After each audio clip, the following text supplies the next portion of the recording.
दोस्तों, आप सुन रहे हैं तेनालीराम की कहानियां तेनाली और महामूर्ख भाग 20। आइए शुरू करते हैं।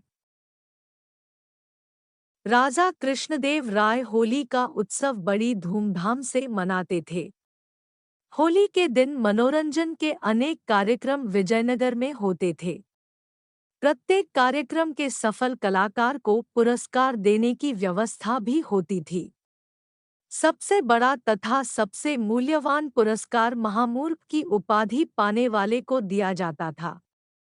तेनाली राम को हर साल सर्वश्रेष्ठ हास्य कलाकार का पुरस्कार तो मिलता ही था।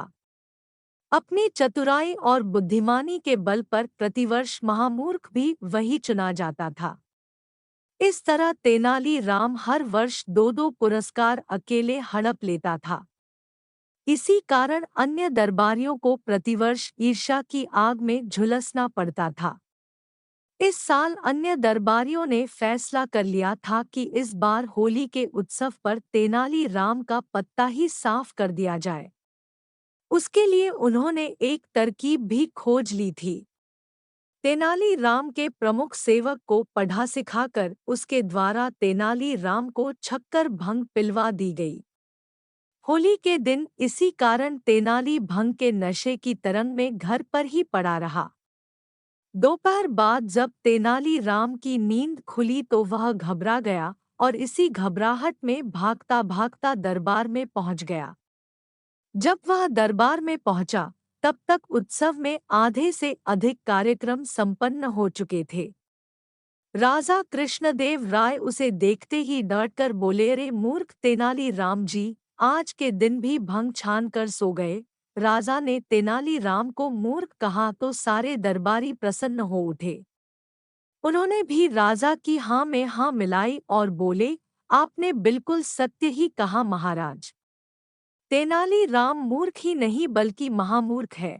जब तेनाली राम ने सब लोगों के मुंह से यह सुना तो मुस्कराता हुआ महाराज से बोला, धन्यवाद महाराज, आपने अपने श्रीमुख से मुझे महामूर्ख घोषित करके आज के दिन का सबसे बड़ा पुरस्कार तो मेरे लिए सुरक्षित कर ही दिया है। तेनाली राम के मुख से यह सुनते ही दरबारियों को अपनी भूल का पता चल गया, किंतु वे अब कर भी क्या सकते थे, क्योंकि वे स्वयं ही अपने मुख से तेनाली राम को महामूर्ख बता चुके थे।